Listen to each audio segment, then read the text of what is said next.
दोनों आज एक दूसरे के आज निजी संपत्ति में बराबर के अधिकारी बनेंगे। निजी संपत्ति में बराबर के अधिकारी हो। हम पारिवारिक जीवन में अपने साथ साथ संपूर्ण परिवार को अपने परिवार के सदस्य के रूप में स्वीकार करते हैं। नमस्कार, बहुत स्वागत है आपका अपना जमुई में। देखिए, अभी हम जमुई के हांसडी में मौजूद हैं और यहाँ पे एक शादी हुई है जो कि काफ़ी जो है अभी चर्चा में है।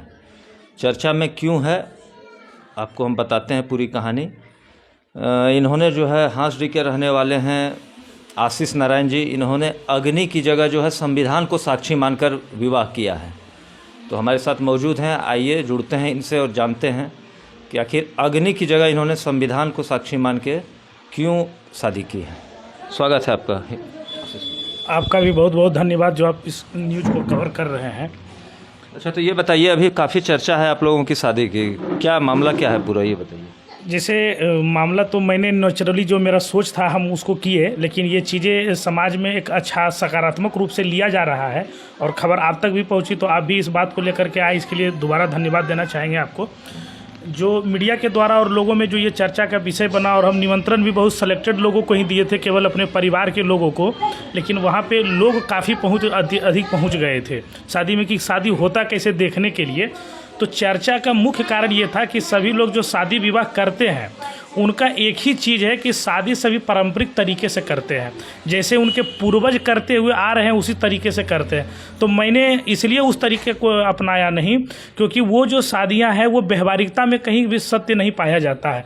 क्योंकि कहीं भी प्रकार का जो महिलाओं का अधिकार के बारे में बात होता है, हम लोग लड़कियों को इतना पढ़ाते लिखाते हैं, फिर भी जब शादी के जीवन में वो जाती है तो पति उसके सामने एक परमेश्वर के रूप में आ जाते हैं। लेकिन संवैधानिक शादियों में ऐसा बात नहीं है, आप यहाँ दोनों बराबर में रहेंगे और वैसा कुछ नहीं है कि हर एक चीज़ पति के इच्छा के अनुसार होना है। यहाँ आप अपने अनुसार से भी कर सकते हैं। तो हम लोग महिलाओं के अधिकार के बारे में हमेशा परिचर्चा करते रहते हैं, चर्चा करते रहते हैं, उसके अधिकार के लिए जागरूकता में भाग लेते रहते हैं। तो जब मेरा शादी करने का निर्णय जब आया तो मैंने भी ये सोचा कि मैं जब इन सभी मुहिम को आगे बढ़ाने में लगे रहते हैं तो जिससे मेरा शादी होने जा रहा है तो हम उसके साथ भी न्याय करेंगे। हम उसके सामने परमेश्वर नहीं बन करके लाइफ पार्टनर वाला बात होगा, और जितना मेरा दाम्पत्य जीवन में अधिकार होगा उतना ही मेरी पत्नी का अधिकार होगा। तो इसको लेकर के मैंने संविधान का सहारा लिया। ठीक है, आपने संविधान का सहारा लिया। आज आपका वर वधू स्वागत समारोह भी है। अच्छा, तो ये हमारे दर्शकों को पहले ये बताइए कि आपकी शादी कब हुई है। मेरा शादी 28 नवंबर 2023 को महाराजा विवाह भवन TR नारायण स्कूल के बगल में वहाँ पे आयोजित हुई थी और वहीं पे संपन्न हुआ। 28 नवंबर को शादी हुई। अच्छा, ये बताइए कि आखिर ये मन में ख्याल कहाँ से आया कि अग्नि की जगह हम संविधान को जो है साक्षी मान लें। जैसे देखिए, मैं एजुकेशन सेक्टर से जुड़ा हुआ हूँ। मैं गवर्नमेंट ITI कॉलेज में पढ़ाता भी हूँ, राजनीतिक कार्यकर्ता हूँ, सामाजिक कार्य में भी जुड़े हुए रहता हूँ और बिजनेस में इन्वॉल्व हूँ मैं। तो मैंने पढ़ाई किया है BTech MTech, मास्टर डिग्री किया है अर्बन डेवलपमेंट में, मास्टर डिग्री किया है रूरल डेवलपमेंट में, मास्टर डिग्री किया है इन्वायरमेंटल साइंस में और एग्रीकल्चर में, और वुमेन एंड जेंडर स्टडीज़ में अभी मैं पढ़ ही रहा हूँ मास्टर डिग्री। तो ये मेरा शिक्षा क्षेत्र है और उसमें जो सामाजिक बुराई है उसके बारे में अध्ययन करते रहते हैं। अगर हम दो आदमी के बीच में अगर कभी डिस्प्यूट हो जाएगा तो अग्नि, वायु, जल, ये सब कोर्ट में गवाही देने के लिए नहीं जाएंगे। कोर्ट में गवाही देने जाते हैं समाज के लोग, भाई, रिश्तेदार। तो मैंने, और वो संविधान में अधिकार दिया गया है इन लोगों के गवाही का।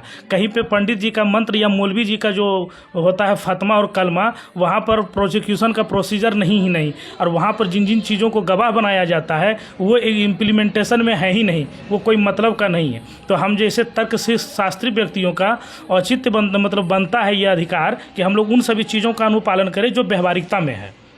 ठीक है, तो वो तो समझ गए। तो आखिर इसका निर्णय जो है आपने खुद से ले लिया या अपने परिवार में पहले से चर्चा करके? जैसे मेरे पिताजी श्री नारायण मंडल जी हुए, वो वार्ड पार्षद भी रहे हैं 2007 में और 2012 में इसी वार्ड से, और वो लोहिया और कर्पूरी जी के विचारों से प्रभावित रहे हैं।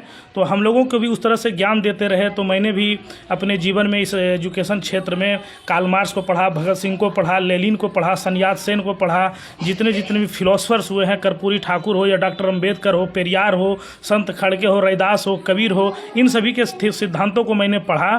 तो मुझे लगा कि समानता ही सर्वोपरि है। समता, समानता और समता मूलक समाज की स्थापना ही ध्येय होना चाहिए हर एक इंसान का, कोई ऊंच नीच भेदभाव नहीं होना चाहिए। ठीक है, शादी को समारोह के रूप में सभी लोग आयोजित करते हैं और मध्यम वर्गीय जगह जमीन बेच करके भूमिहीन हो जाते हैं, कर्ज के दलदल में फंस जाते हैं, लेकिन कोई उनको साथ देने के लिए नहीं आता है। वैवाहिक जीवन दो व्यक्तियों का कॉन्ट्रैक्ट है, लोग इसे सहर्ष स्वीकार कर ले और आराम तरीके से जीवन को जिए, धर्म, पाखंडवाद और फिजूल खर्ची से बचे।